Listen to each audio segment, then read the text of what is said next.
Hey y'all, my name is Xcore. I apologize for the weird acoustics. I'm recording this video in the stairwell because I couldn't find any other quiet place on campus to do it. Mormons! But this video is not about Mormons. I know this video is really old and it's been done to death. But I feel like at this point this video has become a sort of rite of passage for any anti-SJW channel to respond to, considering everybody has done it. So today we're going to be looking at the everybody's racist, everybody's misogynistic, and everybody hates trans people argument made by Milo I mean Quinby Stewart. Quinby Stewart, who has 21,000 subscribers for some reason. I've got my heavy ass coffee mug sitting next to me in case I need to bash my brains out, so let's get on with it. Good morning, easily offended millennials. Easily offended indeed. I hope you like my new background. I call this "My city is experiencing historic flooding and all of my valuables are on my bed in case my house floods, so I make do with what I can." Cute and canny, more than just one out of many. That intro just screams easily offended. Oh, I can't put it into words, my distaste for that intro. This video is going to include discussions about racism, and because I am white, none of these thoughts about racism in this video are my original thought. You know things are bad when you have to justify yourself for talking about racism if you're white. That's my opinion. I accredit to most of the ideas that I have picked up from these two videos created by two very lovely black YouTubers. So go and check them out, please, because they're lovely and awesome, and like, why not? All white people are racist, all men are misogynistic, all cisgender people are transphobic, all members of a majority are biased against the members of the minority or oppressed group. Those are some huge sweeping generalizations you're making there, hon. You cannot take a massive amount of people and make these crazy generalizations about them and not expect them to get angry at you for it. In fact, most people are racist, misogynistic, transphobic, ableist, etc. I am racist, classist, ableist, and I probably contribute to many other systems of marginalization that I am not aware of. Well, you know what? At least you admit that you're racist, classist, and ableist. Those aren't necessarily positive qualities, but admitting you're wrong is always fine.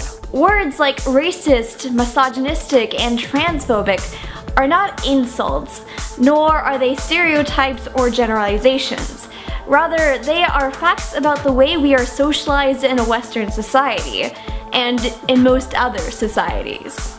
Here's the thing, Milo, or Quinby, or whatever the fuck you want me to call you. Your people, your social justice, politically correct people call anybody that they don't agree with transphobic, or racist, or sexist, or misogynistic in order to get them to shut up. You use these words, these buzzwords, to silence the people that you don't agree with, and that is not okay. The only thing you guys are doing by using these words to silence people is your inability to create a valid argument. And yes, there are racist people. Yes, there are misogynistic people. Yes, there is sexist people, and classist people, and ableist people.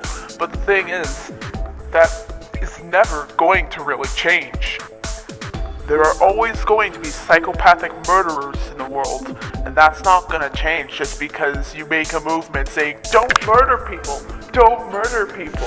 While some of this behavior can be learned and thus be unlearned, well, sometimes this behavior can be hardwired into your brain, and in that case, there's no real changing the person's thoughts. I talk mostly about Western societies because that is what I have the most experience with. Saying that we're all raised to believe that gender is defined by anatomy and chromosomes is not a stereotype. It's a fact about how we are raised. Even if you have liberal parents or teachers who teach you about gender identity, you still come into contact with the idea of biological gender through the media or through interactions with other people. It's not a fact about how we are raised. There's tons of biological science done to back that up. Most people who appear male are going to identify as male. Of course, there are exceptions to that, but even then, it is such a small percentage of the population, it's not even one full percentage of the human population. Most people who are born with a penis identify as male, and most people who are born with a vagina identify as female, and chromosomes play a huge part in that. Even if you are raised by open-minded people, you will still be psychologically affected by living in a society built on imperialism, which, by the way, created cisnormativity and heteronormativity. This is something that I never understood.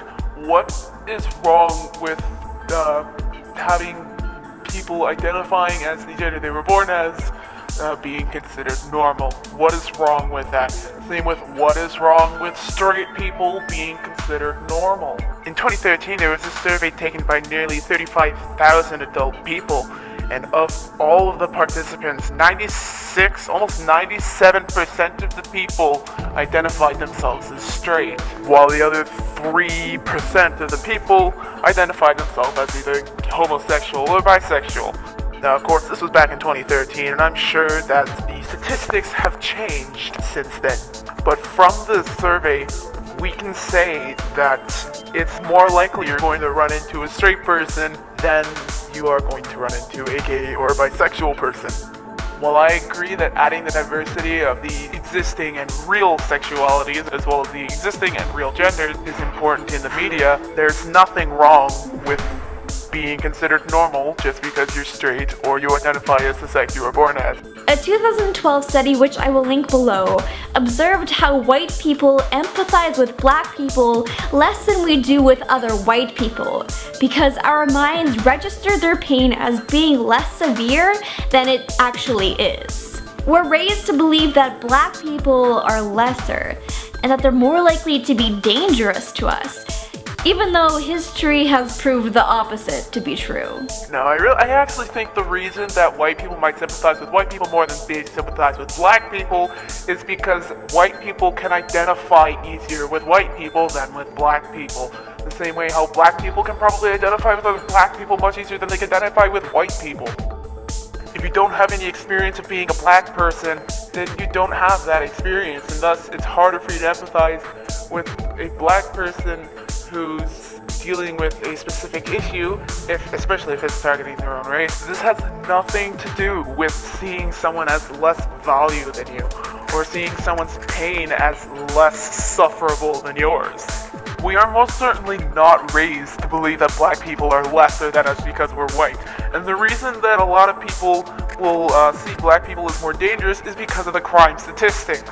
According to this graph that I have sitting in front of me, all of these can conclude that the most offenders of all of these crimes are in fact black people. And I actually personally believe that the reason a lot of black people end up getting into crime has something to do with the placebo effect, something that I'll probably get into in another video when it comes up as more relevant. We're raised to believe that gender is based on biology, Which it is. and that features that are typically associated with one sex are repulsive or shocking on the other binary gender, especially when it comes to transgender women. See, when someone's getting ready to do the hanky-panky with someone else, they kind of already have in their mind what they're expected to see when they remove that other person's clothing. If a straight man is with a woman and he finds out that she has a dick, he's gonna be pretty shocked about that. Beauty standards affect everyone's psychology, and cisnormative beauty standards are no exception. If you followed me this far, and you agree that all people are psychologically affected by marginalization, but you disagree with calling these biases racism or transphobia or misogyny, then there's really no point in arguing further. Once a discussion boils down to disagreement over the definition of a word, it's probably not going to be very productive. However, I will make an argument for why I believe we should view racism, transphobia, and misogyny from a wider lens, and you can feel free to respectfully disagree with me. I think that when people hear words like racism, transphobia, and misogyny, they think of blatant, unapologetic hate, like violently attacking someone because of their identity. The reason that people think of blatancy when you bring up racism and sexism is because most of the time it is. Just because someone tells an offensive joke doesn't mean that they are automatically racist.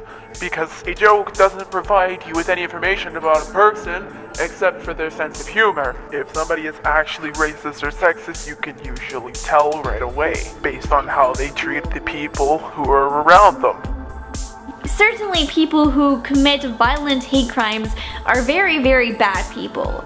However, I believe to properly dismantle systems of oppression, we must acknowledge that being racist or transphobic or misogynistic or ableist or whatever does not make you a bad person. By being afraid to call ourselves racist, we are failing to acknowledge how our biases contribute to systematic racism.